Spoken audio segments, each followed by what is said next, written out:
হরি নামে যেই ডুবেছে কিন্তু সেই বোঝে যে হরির নাম করলে কি আনন্দ হয়। কেননা কৃষ্ণ ভজিবার তোরে সংসারে আইল আর মিছে মায়ায় বদ্ধ হয়ে বৃক্ষ সম হইল। হরিনাম করব বলে এই জগৎ সংসারে আসা, কিন্তু সব কিছু ভুলে গিয়ে আজকে মায়ায় আবদ্ধ হলাম। তো এমন জীবকে গৌর হরি নাম বিলাচ্ছি, আর জগাই মাধাই যখন নিতাই চাঁদের দাদা নিতাই চাঁদের কোমল অঙ্গে আঘাত করলো, আমার গৌর হরি এই জগৎ সংসারে সব কিছু সহ্য করতে পারে। গৌর হরি দাদা নিতাই চাঁদের সেই অঙ্গটা দেখে বলছে, দাদা তোমাকে বড় আঘাত করেছে। দাদা নিতাই চাঁদের অঙ্গে আঘাত করেছে, আর আমার গৌর হরি ভেসে যাচ্ছে নয়ন জলে। কেননা আমার গৌর হরি যে ভক্ত বড় ভালোবাসে। এভাবে যখন দেখছি দাদা নিতাই যাদের কোমল অঙ্গ থেকে রুধির ধারা বইছে, দাদা নিতাই যা এতটুকু মান অভিমান না করে বলছে, ওরে মাধাই মেরেছিস কলসির কণা, তাই বলে কি নাম দেব না? যত পারিস ভাই আঘাত কর, যত পারিস আঘাত কর, শুধু তার বিনিময়ে একবার হরি হরি বল। যখন আমার গৌর হরি দেখছে দাদা নিতাই যাদের কোমল অঙ্গ থেকে রুধির ধারা বইছে, ভগবান আমার সব কিছু সহ্য করতে পারলেও এক ভক্তের অহংকার আর এক ভক্তের নয়ন জল ভগবান আমার সহ্য করতে পারে না।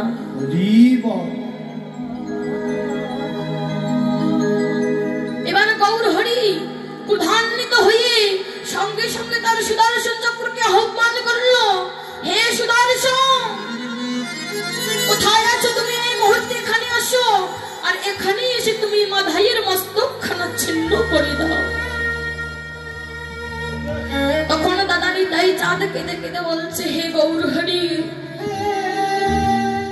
তুমি যে পূর্বে কথা দিয়ে এসেছিলে যে আগত কলিকালে আমি কোন অস্ত্র ধারণ করব না, কেননা সত্য ত্রেতা দাপরে ভগবান আমার নিজে রাজ্য শাসন করেছিল, অস্ত্র ধারণ করেছিল। নিতাই যাতে বলছে, ভাই গৌর হরি, তুমি প্রতিজ্ঞা করেছিলে তুমি আগত কলিকালে কোন অস্ত্র ধারণ করবে না, তুমি ভক্তদের মাঝে নিয়ে যাবে শুধু হরি মাখা নামের প্রেম, প্রেম দিয়ে তুমি জগৎবাসীকে মাতিয়ে দেবে। কিন্তু আজ কেন তুমি সেই প্রতিজ্ঞা ভঙ্গ করছো? যখন এই কথা ভগবানের মনে পড়ে গেল, তখন সুদর্শন চক্রকে আবার বাধা দান করল। গৌর হরি বলছে, দাদা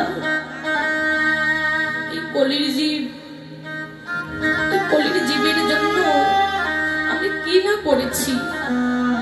আমি ভক্তের মধ্যে সব কিছু দান করেছি, তবুও যারা আমাকে বোঝে না, তবুও তারা এমন ভাবে তোমার সেই কোমল অঙ্গে আঘাত করলো। তখন বলছে, দাদা গো, তোমাকে মেরেছে বলে তুমি অভিমান করেছো? তুমি অভিমান করো না, আমরা তো এই কাজ করার জন্যই এসেছি। কৃষ্ণ বহির্মুখে যেদিকে কৃষ্ণ নাম দান করার জন্য এসেছি, তুমি যেন মান অভিমান করো না। দাদা গো, এই কলির জীব যে নাম নেবে না তাকেও নাম দেবে, আর যে নাম নেবে তাকেও তুমি দেবে। যে ব্যক্তি নাম নিতে চাইবে না তাকে তুমি কি করবে জানো? যে নাম নিতে চাইবে না তাকে তুমি কি করবে জানো? দাদা গো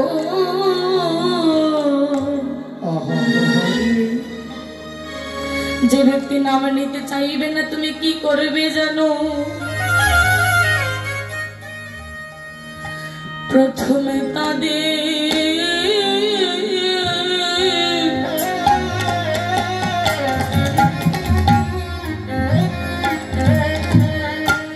ধরিবে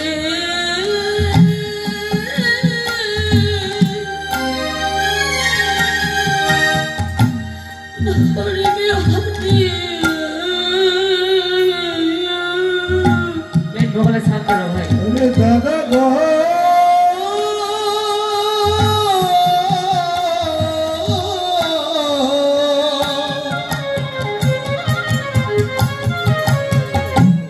প্রথমে তাদের চরণ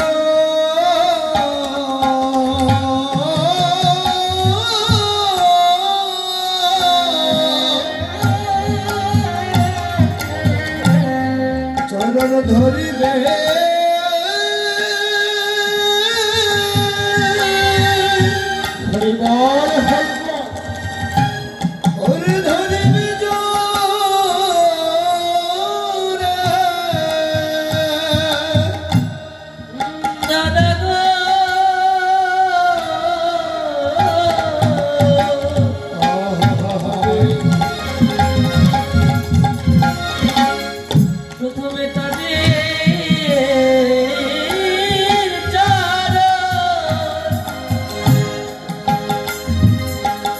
ধরিবে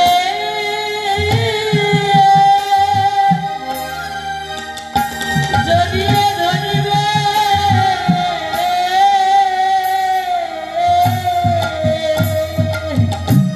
ও দাদা গো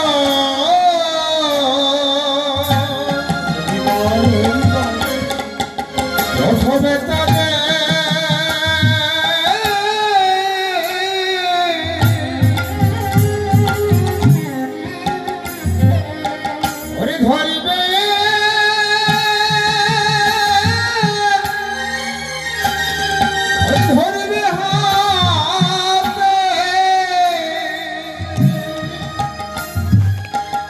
দাদা গো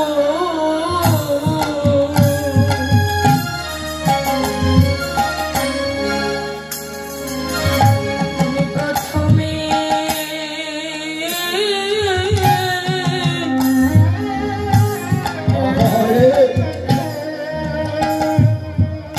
ধরিবে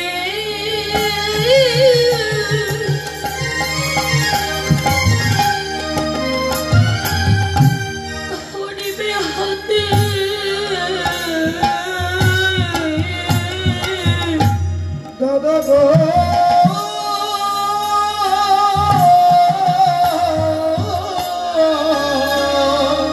তাই গৌর হরি গো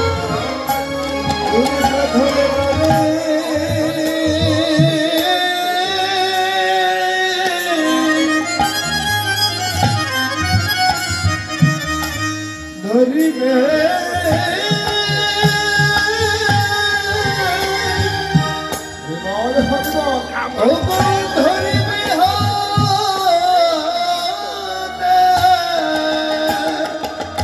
শোনো দাদা, প্রথমে তুমি তাদের হাতে ধরে নাম বিলাই দেবে, তথাপিও যদি সেই ভক্ত তোমার দেওয়া সে নাম গ্রহণ না করে তখন তুমি কি করবে জানো দাদা গো? তখন তুমি কি করবে জানো? শেষে তাদের চরণ ধরে ধরে না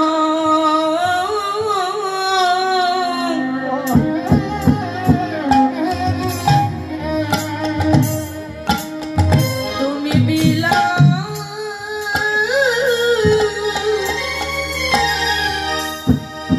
বিলাইবে ওরে সে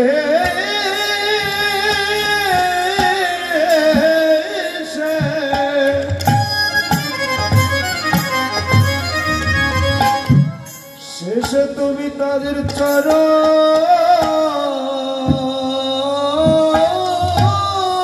ধরে না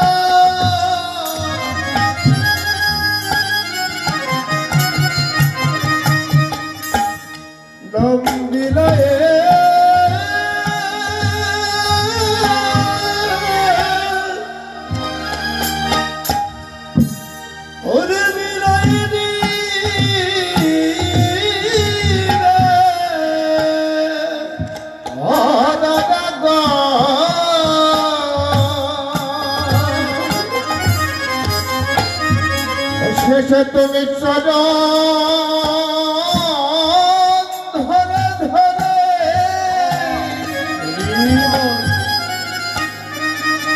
ও তুমি নাম বিলায়ে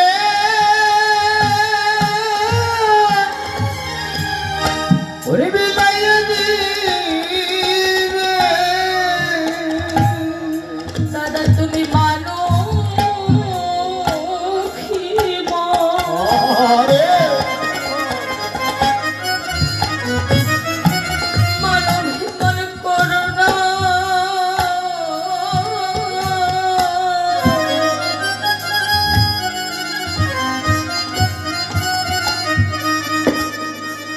চরণ ধরে ধরে না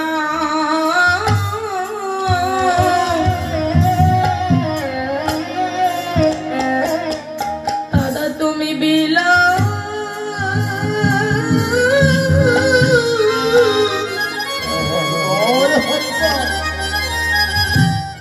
বিলাইবে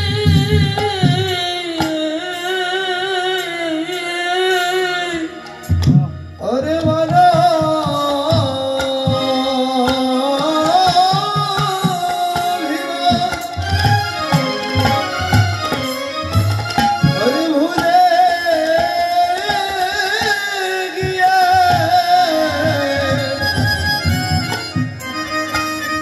শেষে তুমি তাদের চারা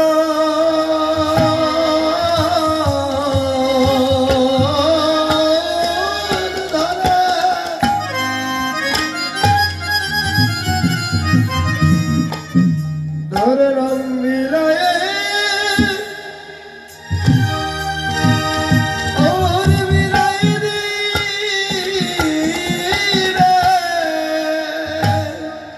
দাদা গো যে ব্যক্তি নাম নেবে না তাকেও তুমি দেবে আর যে নাম নিতে চাইবে না তাকেও তুমি দেবে যে নেবে না তার হাত ধরে ধরে নামে দেবে তবুও যদি সে ব্যক্তি নাম না নেয় তাহলে তুমি চরণ ধরে ধরে নাম বিলাইয়ে দেবে দাদা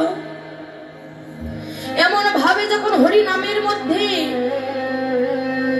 দাদা নিতাই চাঁদ আর গৌর হরি এভাবে বলছে যে এমন ভাবে নাম মিলাতে হবে দাদা এমন ভাবে নামের প্রেমে বিভোর হয়ে মাথায়ে সে তো নাস্তিক ছিল কৃষ্ণ বহির্মুখী এই যে গৌর হরি দাদা নিতাই চাঁদকে নামের প্রেমে এমন ভাবে মগ্ন হতে বলেছে ঠিক তখনই আমার গৌর হরির কৃপা বলে গৌর হরির কৃপা বর্ষিত হলো মাধাইয়ের উপর যে ব্যক্তি সারাদিন ধূমপান করে রাস্তায় পড়ে থাকতো অনেকজনকে মারধরও করতো আজকে সেই জগাই মাধাই আমার গৌর হরির কৃপা বর্ষণের ফলে একবার মাধাইকে বলছে ওরে ভাই অনেকদিন তো পাপ কাজ করলাম তবে আজকে না হয় একবারও হরি বলে দেখি হরি বলে দেখি কি হয় এত জোরে আঘাত করলাম তথাপিও আমাদের বলছি একবার হরি বল তো এবার একবার হরি বলে দেখি কি হয় তখন জগাই বাধাই নিজের মধ্যে মান অভিমানের অহংকার পরিত্যাগ করে দুহাত প্রসার করেছে হরি বল হরি বল হরি বল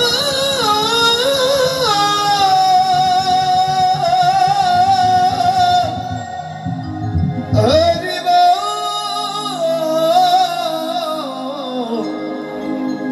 হরি বল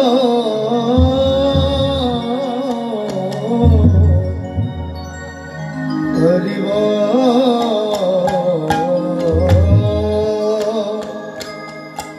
এই যে আমারও গৌরাঙ্গের গুণ কত অসাধ্য কাজে না সাধ্য হয়েছে আমার গৌরাঙ্গের গুণে নাচিয়া গাহিয়া রে রতন হইল কত জন গৌরাঙ্গের গুণের এমনই মহিমা এতটাই গুণ যে পাপীকেও হার মানায় যখন আমার ভগবান এভাবে নাম বিলাচ্ছে ভক্তদের মাঝে আমার ভগবান লক্ষ্য করছে আমি এখানে ভক্তদের সঙ্গে ভক্ত সঙ্গ করছি আর হরিনাম কৃষ্ণ নাম গাচ্ছি। ঠিক একটু দূরে এক ভক্ত দাঁড়িয়ে আছে, যেখানে হরিনাম হচ্ছে। হরিনাম শুধু দুই জায়গায় হতো, একটি যে সুরধর্ণী গঙ্গার তীরে আর একটি হলো শ্রীবাস অঙ্গনে। তোমার গৌর হরি লক্ষ্য করছে যে আমরা এত ভক্তগণ মিলে এখানে হরিনাম করছি, ঠিক একটু দূরে আরেক ভক্ত দাঁড়িয়ে দাঁড়িয়ে নয়ন জলে ভেসে যাচ্ছে। সেই দূরের ভক্তটিকে, দূরে যে ভক্ত দাঁড়িয়ে আছে নয়ন বাড়িতে বর্ষিত হচ্ছে, সেই দূরের ভক্তটিকে, সেই দূরের ভক্তটি হলো হরিদাস। হরিদাস দূর থেকে নয়ন জলে ভেসে যাচ্ছে আর বলছে, হে গোবিন্দ,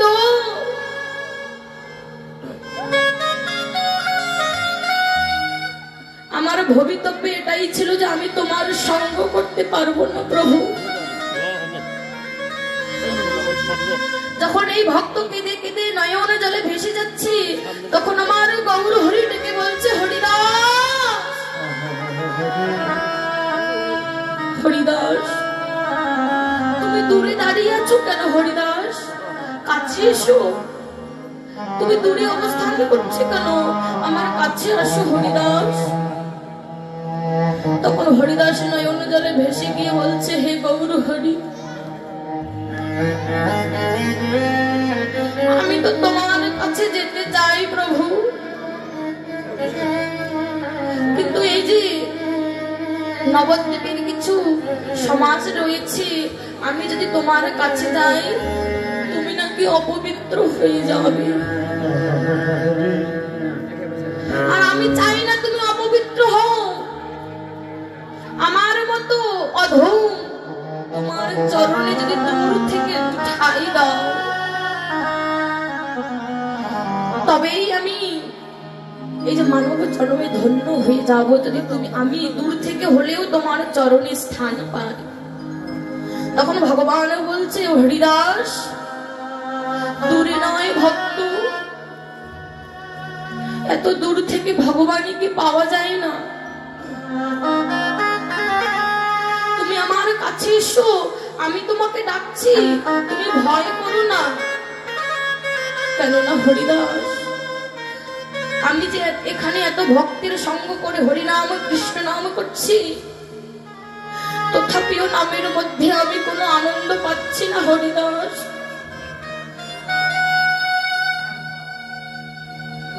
কেননা এই ভক্তের সঙ্গে যে আমার ভক্ত হরিদাস নেই, আমার ভক্ত নয়ন জলে ভেসে যাচ্ছে, যার কারণে আমি হরিনাম করেও শান্তি পাচ্ছি না হরিদাস। কেননা তুমি যে তোমার আত্মার সাথে, আমার আত্মার সাথে মিশে আছো হরিদাস। যেদিনই তোমাকে 22 বাজারের মধ্যে বৃত্তাঘাত করেছিল, যতবার তোমাকে চাবুকের আঘাত করেছিল, ততবার তুমি কৃষ্ণ কৃষ্ণ বলেছিলে, আর ঠিক যতবার তুমি কৃষ্ণ কৃষ্ণ বলেছিলে, সেই চাবুকের আঘাত যে আমার শরীরে লেগেছিল হরিদাস। তুমি আমার মনের মধ্যে একেবারে মিশে আছো হরিদাস। তুমি নাম না করলে আমি শান্তি পাই না। একবার এসো ভক্ত, আমার কাছে এসো হরিদাস, এত দূরে থেকো না, কাছে এসো ভক্ত, একবার আয় ভক্ত।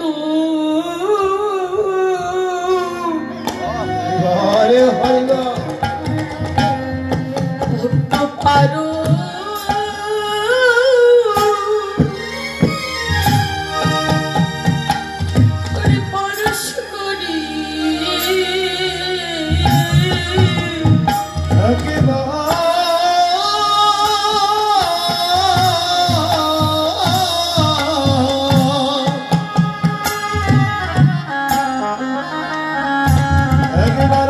ভক্ত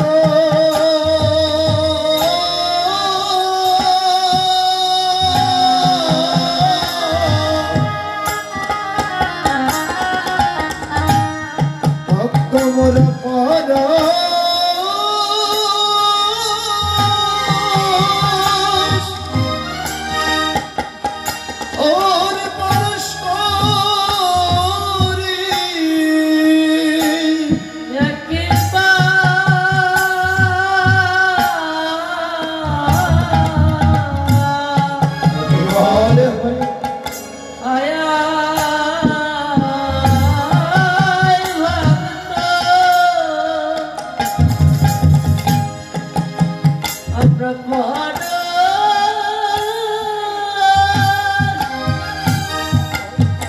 পরশ করি রে একবার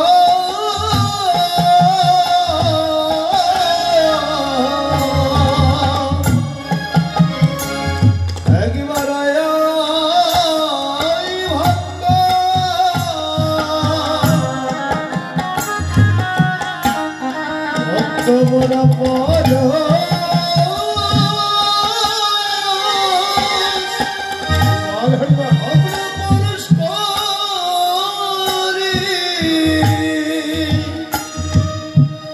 আমি যে ভক্ত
তোমরা পড়ো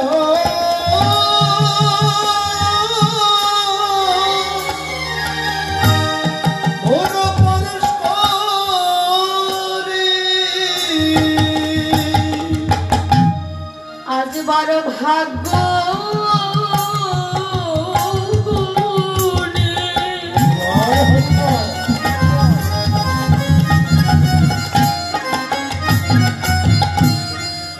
এমন মধুর সঙ্গ মিলেছে গো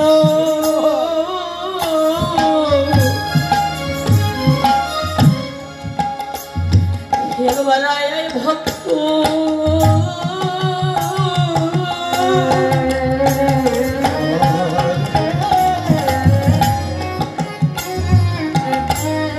সঙ্গ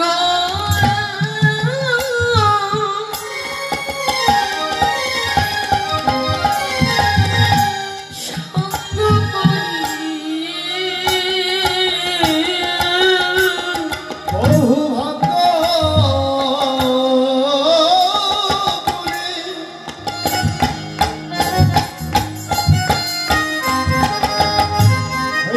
সত্য মেলেছে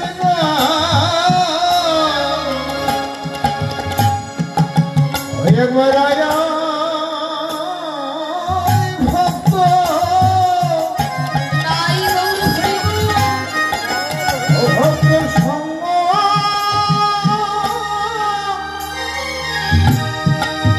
ও সঙ্গ করি ভক্ত ভাগ্যের কথা তো বলা যায় না হরিদাস আজ বড় ভাগ্য গুণে এমন মধুর সঙ্গ পেয়েছি তুমি আর দূরে থেকো না হরিদাস এতটা দূরত্ব থাকলে ভক্ত আর ভগবানের কেমন করে মিলন হবে কেননা হরিদাস তুমি জানো এই যে কলিকালে কোন ভক্ত যদি আমাকে পরশ করার জন্য এক হাত বাড়িয়ে ডাকে আমাকে পাওয়ার জন্য যদি এক হাত বাড়িয়ে ডাকো আমি ভগবান প্রতিজ্ঞা করলাম সেই ভক্তকে পরশ করার জন্য আমি দু হাত প্রসার করে থাকি নিতাই হরিবা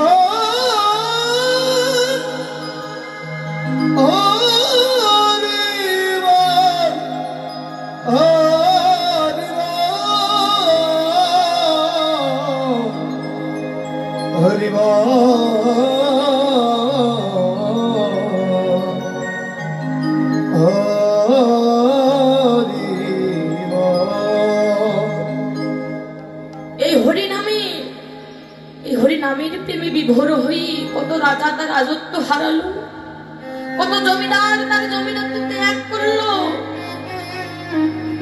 ধন ঐশ্বর্য পরিত্যাগ করে পথে পথে ঘুরি ঘুরি হা গৌর প্রাণ গৌর বলে কেঁদে কেঁদে বেড়ায়।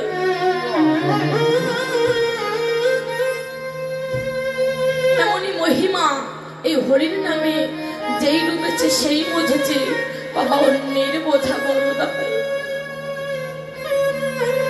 হরি নামে যে কত আনন্দ কত প্রেম যেই ডুবে সেই তো বুঝবে হরি নামের কত প্রেম কত মহিমা। আমার গৌরাঙ্গের গুণে নাচিয়া গাহিয়া রে রতন হইল কত জনা। তো এই জাগতিক সংসারে রতন হয়েছে, কত ব্যক্তি রতন হয়েছে। আমরা কি এই যে জাগতিক সংসারের পরশ পাথর আছে, আমার গৌর সুন্দর যে ঘুমিয়ে আছে, নদীয়ার এক নাগরী আমার গৌর সুন্দরীর শয়ন কক্ষে প্রবেশ করে দেখে বলছে, ওরে নাগরী যে দেখ আমার গৌর সুন্দর পরশমণি। আমরা পরশমণি দেখেছি, পরশ পাথর। সেই পরশ পাথরের সাথে যদি লোহার স্পর্শ করা হয় সেই লোহাও নাকি সোনা হয়ে যায়। লোহা কঠিন বস্তু, তাই না? লোহা একটি কঠিন বস্তু, সে যদি পরশ পাথরের স্পর্শ পায় সেও কিন্তু সোনা হয়ে যায়। তো মহাজন বলছে লোহা যদি সোনা হয় তাহলে কি আমাদের এই কামনা বাসনার দেহ সোনা হয় না? আমাদের কামনা বাসনার দেহ কি সোনা হয় না? যদি আমরা আমাদের এই কামনা বাসনার দেহকে সোনা করতে চাই তাহলে কি করতে হবে? বৈষ্ণব পদকর্ত বলছে যদি তোমার এই দেহকে সোনা সোনা করতে চাও তাহলে তুমি কি করবে জানো? যদি তোমার এই কামনা বাসনার দেহ যদি তুমি সোনা করো তাহলে তুমি সঁপে দাও এই দেহ তোমার এই বৈষ্ণবীর বাজারে। বৈষ্ণবীর বাজারে নিজেকে সঁপে দিয়ে কি করবে জানো? কি করবে তুমি জানো? বৈষ্ণবের চরণ ধুলি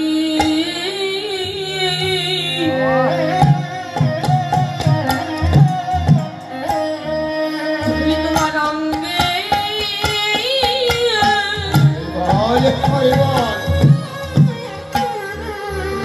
অঙ্গে মাখো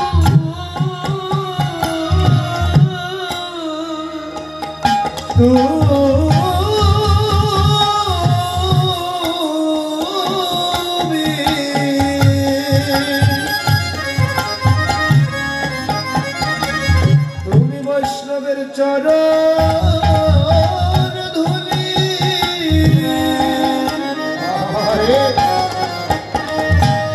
তোমার অঙ্গে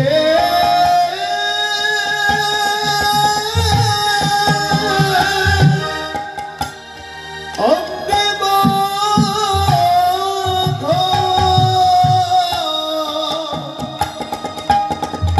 যদি এই কামনা বাসনার দেহ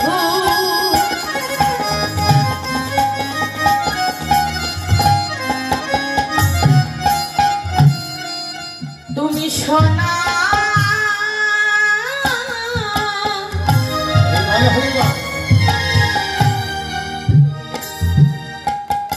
সোনা করো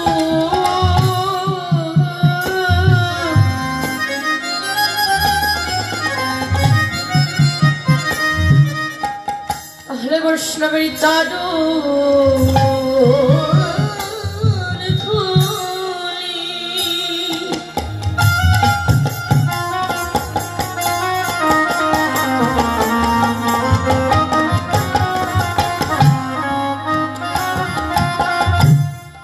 ধুলি তোমার অঙ্গে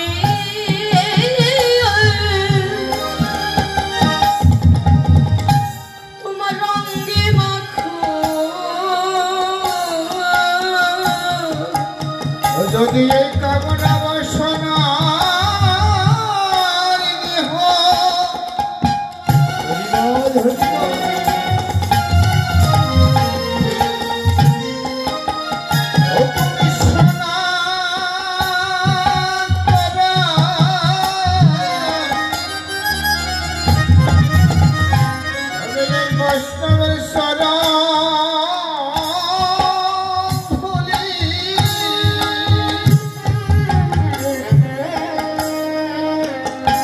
তোমার রঙে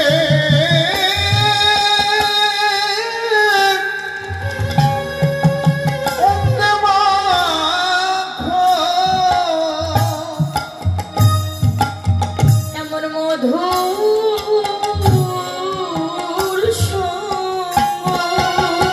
হরিবল হরিবল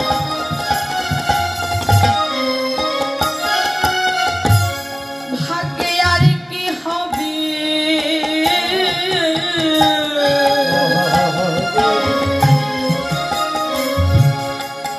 বৈষ্ণবের চরণ ধুলি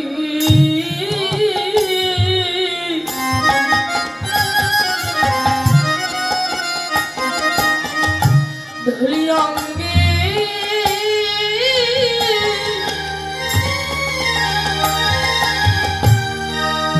অঙ্গে মাখু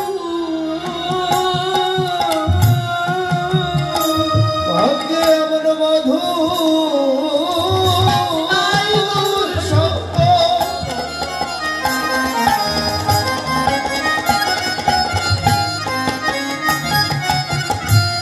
সঙ্গ হয় না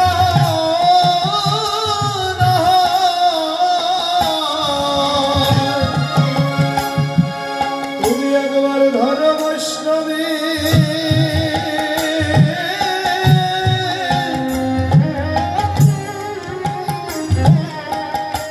বৈষ্ণবের সঙ্গ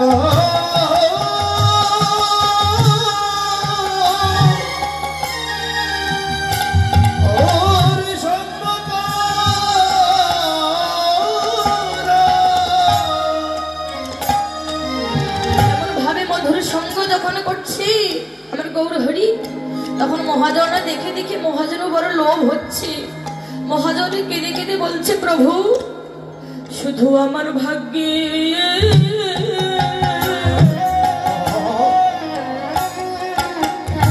শান্ত হলো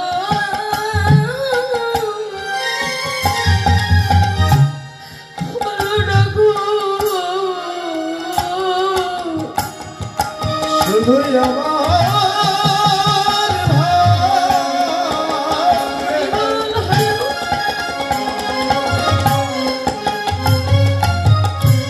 শুধুই আমার ভাগ্যে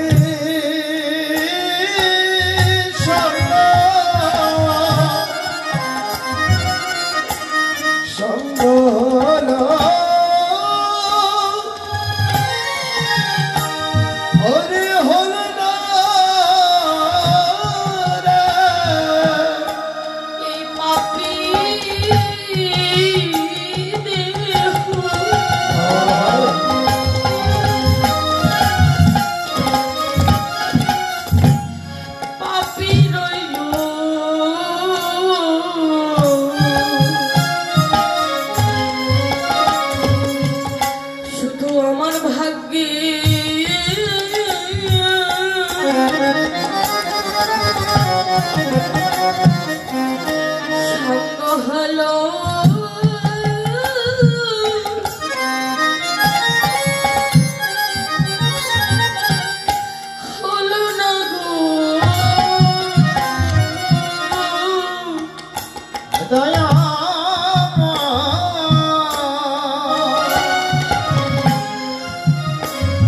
পাপি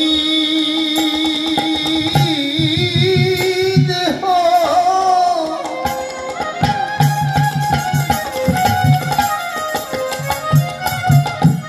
ওরে পাপি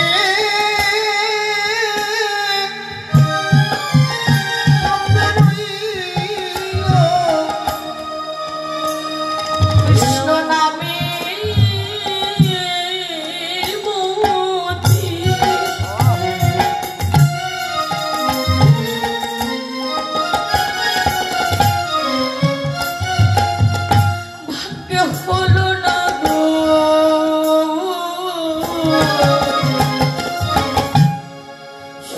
আমার ভাগ্যে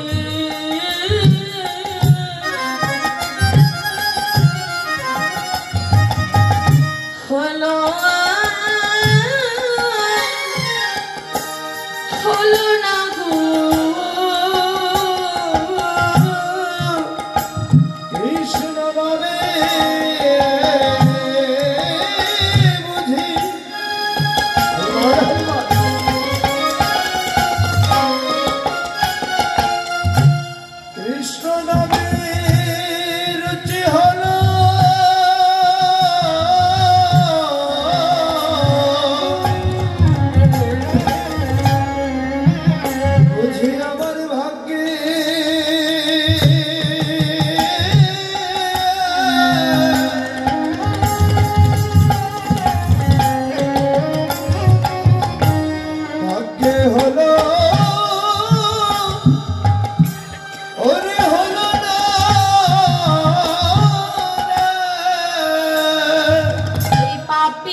শুধু আমার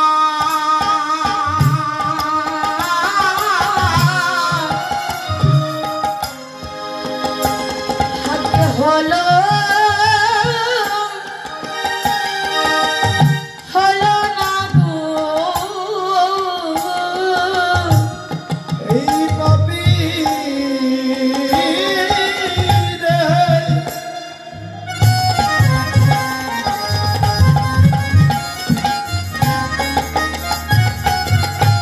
ওরে পাপীরা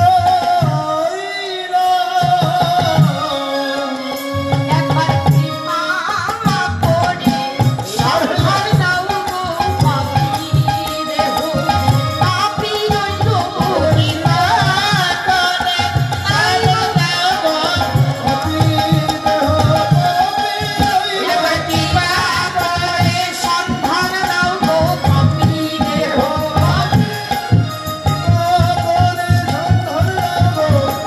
দেহ পাপী রইল